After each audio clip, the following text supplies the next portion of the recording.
Hi everybody, Kevin McNamara here. Welcome back to part 2 of my interview with Donna Moulds. And Donna is walking the Camino last year, 2019. She's just turned 50 years old and it's her first day and she's almost finished that first day. It's been a long, long day. Let's get back to the interview. And this was like late in the afternoon. This was like 4 o'clock in the afternoon, which I thought I'd be finished by then. And I remember laying down, and I was laying on rocks. I didn't care. I was right next to the road. I actually didn't care if I found a grass place or whatever. I laid there. And I remember laying there, and there's a photo that I took where you can see that I am spent and there's nothing left. But you got to keep going. So I'm just going, I'm going to lay here, and I had a drink of water and I had, something to eat. And I always had snacks throughout the whole trip. But this day, I remember feeling this vibration and hearing this bell, because the animals there are not behind fences. They've got a couple of them have bells on and they just walk free. And these are massive horses and massive cows and there's foals everywhere. And like, it was quite beautiful. This one time I'm laying there and the ground is moving and I'm going like, what on earth is happening? But I was actually too exhausted to get up.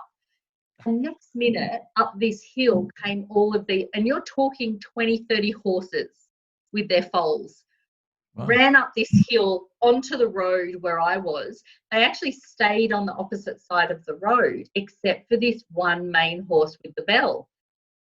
And I'm too exhausted to get up. So this horse has actually come over to me, and I kind of sat up, and it was almost like he was looking at me to see that I was okay.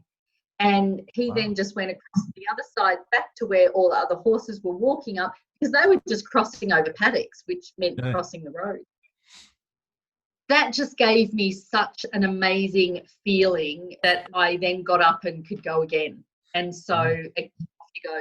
And I remember getting up there, and I'm not religious, but I was speaking to God. And I was going, please, God, no more ups. Please, please. I just don't think there's anything else in me. And within about 5 minutes, you start going down, and there's a sign that you're going to Roncesvalles and Roncesvalles. And so then you're going down. Now you can imagine, like, my feet are sore. I'm hurting. I'm hot. Even though you could see snow in the Pyrenees, it's hot. And I remember going down, but your toes are hitting the end of your boots now because you're going down. So it's just another kind of playing. And by 7:30 p.m., I hit Roncesvalles. And I remember the whole Camino for me was about trusting that I was going to be okay. And so I didn't book any accommodation other than Saint-Jean. And so when I got to Roncesvalles, I've gone into the first place, which was had accommodation. They said no beds. I went into the second place. There was lots of construction going on. Went into the second place. They said no beds. Got up to the church where they had a lot of beds. I think there was over 90 beds or something. And I've walked in there purely exhausted and said, is there a bed? And they said no. And I've just burst into tears. I am so exhausted. I've just cried. And it's like, and they've gone, it's okay. We have an emergency bed and you're an emergency. And I'm like, and it's my birthday. Oh yeah, your birthday too. Jeez, what a day. And this was, and I hadn't eaten dinner. I didn't care. So they have apparently 2 emergency beds. Good to know when you're going, that there is always emergency beds, guys. They put me in a bed. I had a shower. I could barely walk to the shower. And I just stood there in the shower. And then I dragged myself back, got into bed, had to put, so my go-to for my feet the whole time was Nurofen gel, and I had this other thing from doTERRA which was called Ice Blue, and the Nurofen gel really helped my feet. And then you just elevate them a bit at night, and then I actually didn't think I would be okay to get up the next day and walk. I actually thought, how am I going to do this tomorrow? And when I woke up the next morning, it was like, let's go. Yeah, right. I got this, and I went and had some break. I had a croissant, I had a coffee, and I had a much shorter day, but I walked. I left. Yeah. So Yeah. So yeah. one thing I meant to ask you at the start there was how much training did you do for this? So I trained for a good 6 months. My boots were well worn in. I actually had to buy new boots because your boots for Kokoda are very different to boots you would need for the Camino, because you actually need a softer sole for the Camino. And I had walked them in. I had walked with my poles. I put 10 kilos in my pack. So I knew that my pack was going to be about 10 to 12 kilos by the time I put water and food in there. And yeah, so I had trained. I didn't drop enough weight, but I knew I would drop weight along the way, and so I wasn't too worried about that. I have solid legs, which I'm very thankful I have solid legs because they carried me across the Camino. So. Yeah, right. So what was your toughest day? I mean, the first one sounds fairly tough. So That would have to have been my toughest day. I mean, I remember going to a place. So this one particular day, it was raining. I had we were going to Fonsabaden, which is where the cross is, and everyone leaves a note up on the hill at the cross. And I was walking in the rain, and I remember you were saturated and you were cold, and even your boots, waterproof boots, were not waterproof anymore. Like everything was wet. You were wet inside out, and more so being cold and wet. I can handle wet, but I was cold and wet. And I remember I sat down on a rock, and these two men were walking. Well, one man was walking by, and his friend, and a Hungarian lady. So they were Italian and a Hungarian lady, and they had been walking together. I had not seen them before this. And one man was walking, and he saw me, and he's like, "Vamos, vamos, vamos," and I'm like, I have no idea what he's saying to me. And he was telling me to get up. And these two men, because we were about to hit quite a steep hill, and these two men walked, one in front, one behind me, and their other friend, she was Hungarian, she was there as well, and they walked at my pace, and they did not leave my side until I got up to the top. And you couldn't see too far ahead of you because of the fog. So if you can imagine, when we walked into the town, we actually couldn't see the buildings in front because it was so foggy, and you were pretty wrecked, but they just were not going to leave my side. And, if I stopped, they stopped, and then we kept going again. So I kind of didn't stop for long because I didn't want to hold anyone else up, but I stopped long enough that, and I think they knew the word for English, which was breathe, because I was having a bit of a meltdown, because you just couldn't see where you were going. And so I'm a control freak. I felt a little out of control. But these were, and something I think our listeners should understand is, I walked the Camino by myself, but I was never alone. And that's a really important thing to understand, is you are never alone. There is people walking who will always say, can I walk with you? And you can say yes or no. People are not offended if you say no. I stop whenever I need to stop. So people would just walk with you for a little while, and then off they'd go, or off you'd go. And so you're never alone, which is amazing. Oh, for sure. Yeah, we met a lady who was mid-70s, and she was walking the Camino on her own. And I said, wow, that's on your own? She said, I'm on my own, but I'm not alone. Everyone around me is my friend. And it was just, it just almost brought a tear to my eye. It was just beautiful. And it's just such that energy that on the Camino is just, you can't really describe it, can you? It's just a sense of friendship, sense of love, the whole box and dice. And hearing that, Buen Camino is just a great Yeah. a great thing to How many hear. times do you say it? Yeah. Like you Oh, say it yeah. and hear it, and it Yeah. becomes an unconscious thing. It Yeah. really does. And I remember these when I got to Lyon, and I was up near the church, and I remember sitting there, just having a break, and because I was having the afternoon off, my feet were actually quite swollen, and I met these two guys, Bob and Larry, and they were from America. They were hilarious, and I would then continue to run into them at all different times along the way. Yeah. And Yeah. we'd remember it's like, "Hi, Bob. Hi, Larry." And they were just characters. They were in their late 60s, Yeah. Right. and Okay. one of them had done it 4 times. And I don't know about you, but for me, all the way, I'm like, why would you want to do this more than once? This is great, but I'm not doing this again. It took me 2 weeks, and I'm like, oh my God, I've got to do this again. Like, I'm so going to do it again, and the whole lot again. Mm. So Yeah. No, we felt the same. Actually, we were sort of actually for the whole 12 days we were doing it. I'm thinking, I have to do this again. I've got to do it. Come back and do more, and just really, like you'd pass.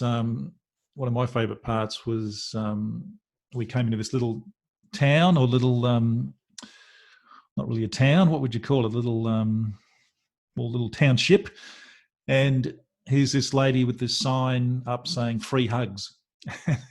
yeah, Well, I'm not sure whether you passed those guys, and I thought, wow, free hugs. It was just such a great. We were exhausted, and here's these free hugs, and you're doing great, and blah blah blah, and they're just so encouraging. It's just amazing. So, what would be, or what memory do you have that would be your fondest memory of the whole trip? What stands out? see, I honestly can't put my finger on something that stands out, as in, because there's so much. Like, when you break it down into the 3, you've got the Pyrenees, the Meseta, and Galicia. Like, there was just so much in each of them that were just incredible. And I only had kind of 2 interesting moments that, because one of my daughters says, first of all, my son said I need to take a gun. I said, well, I don't think I'll get on the plane with that. And then my other daughter's like, you need to take a taser. And, so I was safe the whole time, but I had 2 small incidents with 2 interesting men. But apart from that, every other moment was just a moment of unique awe. I was just in awe every single day. And the beauty and the scenery and the buildings. I would walk through villages and feel a sense of just a sense of I can't believe where I am all the time. And you would walk through some villages and I would be covered in goosebumps because it was just so beautiful. And there was one place, a pink house I walked past. This was a pink 2-story house. Well, there had to be a pig farm there somewhere, because honestly, you could not walk past it without your nostrils burning. The scent, it was rank, So there's only like really small snippets that were like, oh, that's interesting. But the rest of it was just, it's indescribable. And as I'm doing my podcast of each day and I'm remembering things, I just kind of go, did I really do this? Did I really actually do this? Pamplona, my albergue was across the road from a massage place, and I remember I got a leg and foot massage, which was out of this world. Right. So there was just there was beauty everywhere. Yeah. So it's really hard. I really don't think I could say this one thing was stood out amongst everything. Yeah. Yep. I totally understand that.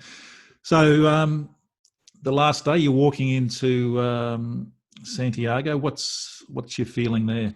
How's the emotions there coming to the end of it? Well, I'll actually go back 4 days. So there was a time where I went, oh my God, please slow down. Please slow it down. It's going too fast. I need it to slow down. And that was probably 4 or 5 days before the end. And so when I got to the end, on the last day, I was so blessed because one of my spiritual mentors, Rosie Shahadi, she was doing a retreat in, I think she was in Valencia. She flew into Santiago to meet me. And so we were kind of messaging. Her plane, something was delayed and she didn't think she was going to be there before I got there. And I went, I'm actually delayed anyway because my feet were still swelling a lot. And so when I knew I had to have breaks so that I could take my boots off, and wherever there was running water, my feet were in it. Right. And it was the afternoon and I messaged her and she was there. So when I walked into the square, she was in the center of the square with open arms waiting for me. Wow. And that was incredible. But prior to getting into Santiago, there was a little place on a hill and there was a little church there. And I remember I stopped and I got an icy pole and just sat for a little while. This is no word of a lie or exaggeration. I walked into the church. I sat for a few minutes because every church that I walked past, I went into, they were out of this world. They were remarkable. And I would cry in every one. I don't know why, but I just do. I walked into this church, excuse me, sat down. And when I walked out, my feet didn't hurt anymore. Wow. At all. And so I was able to then just continue walking into Santiago. Before you get in there into the township, you can hang something on this bit of a wall. Yeah. As I've walked in, there's Rosie, and I'm just overwhelmed with emotion. And then a school group came in, and they were quite large, and they sang in the courtyard, and it was incredible, just incredible. And yeah, other people that we'd seen along the way, you see them and you hug them, and it was just such a reunion. And then we all went and had a beer together, and yeah, it was just, yeah, we were there.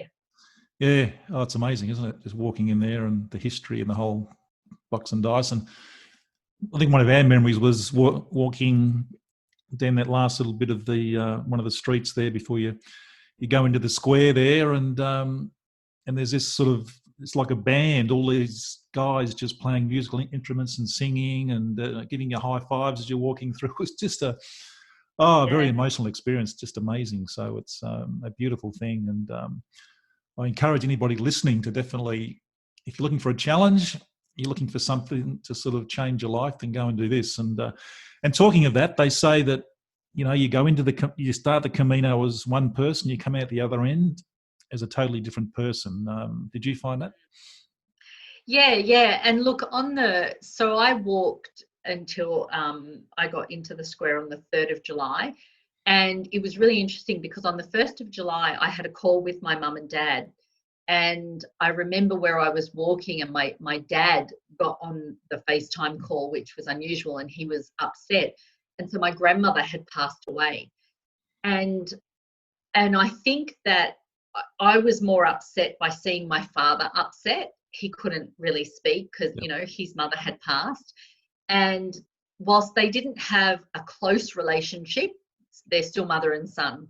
And so for that day, I don't think I would have had this mentality had I not been on the Camino, but for the rest of the day, all I did was reflect on my childhood with my nana and remembered things. And I actually wrote her eulogy.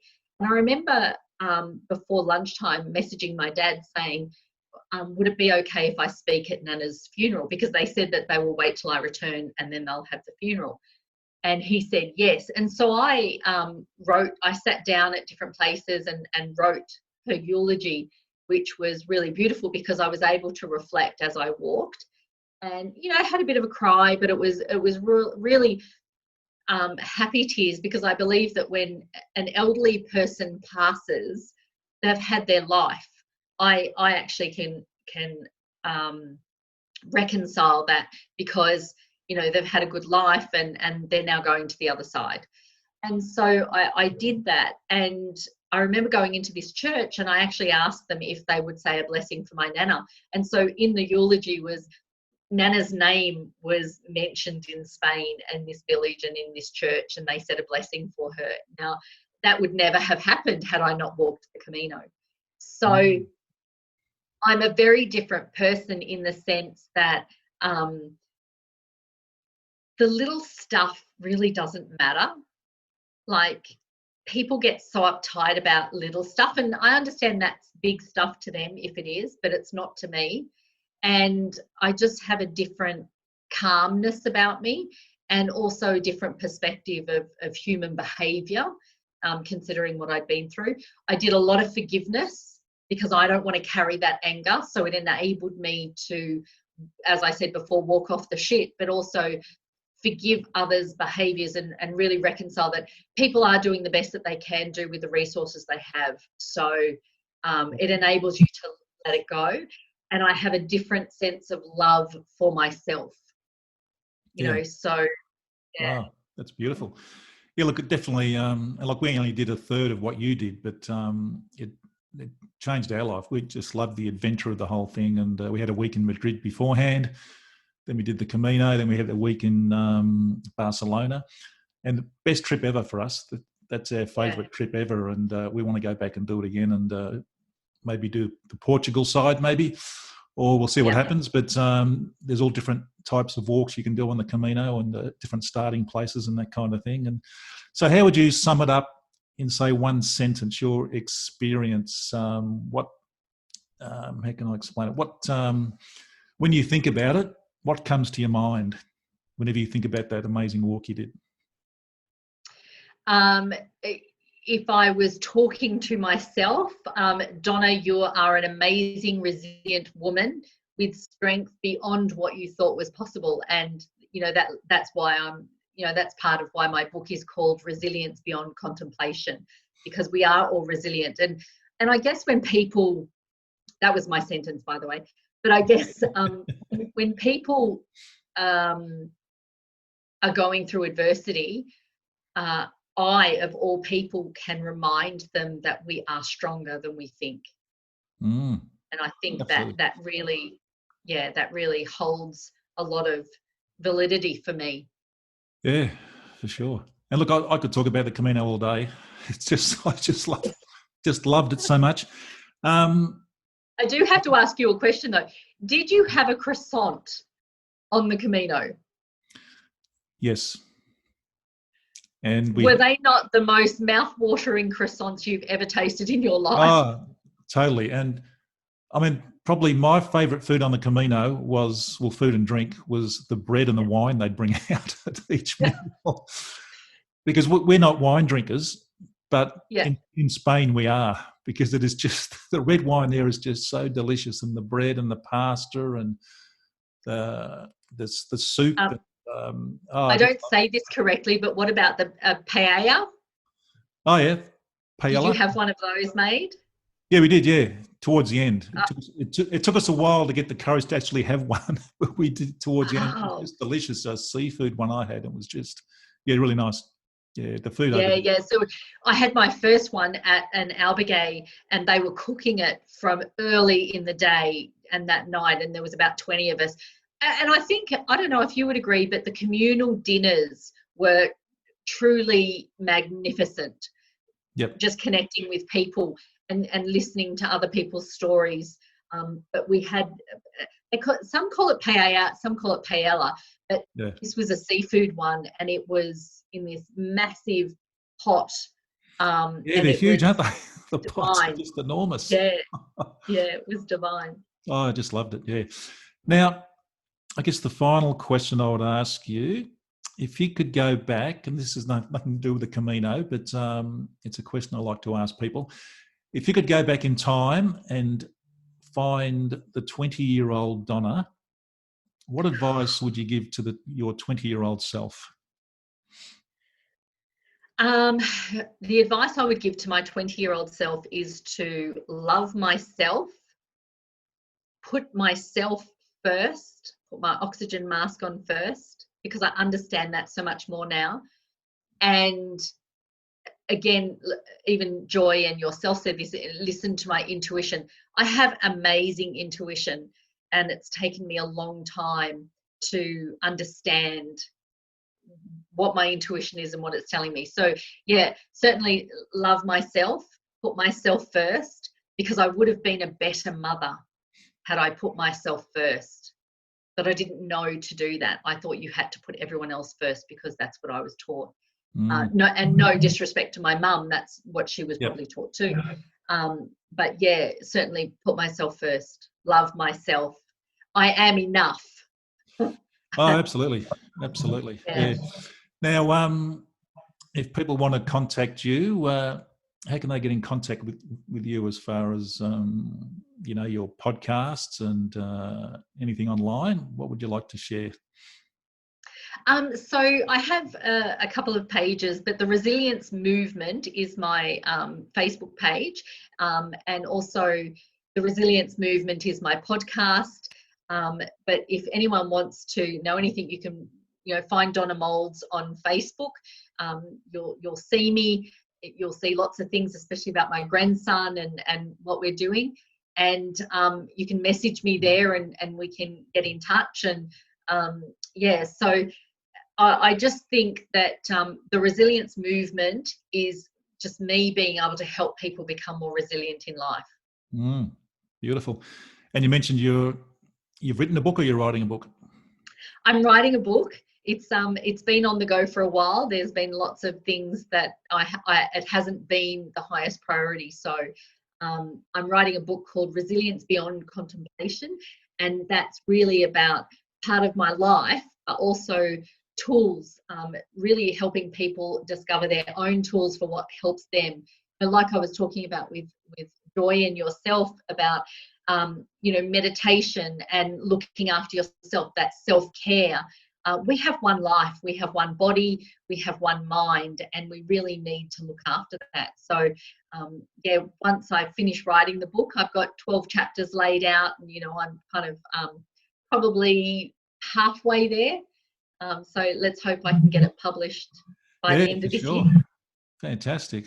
Look, I really enjoyed this conversation with you, Donna. It's been amazing. You're an inspiring, amazing lady. Your story, wow, I'm sure that's going to inspire a lot of people. And walking the Camino for 33 days, that's something that's, probably 1% of the world does. And you've done that. It's inspired me. I'm sure it will inspire many other people. And when you walk it again, which I know you're planning to do, is that next year? Yes. Next year? Well, we're going to see how things are going next year. I would have actually been in Valencia right now writing my book, but unfortunately, things have happened.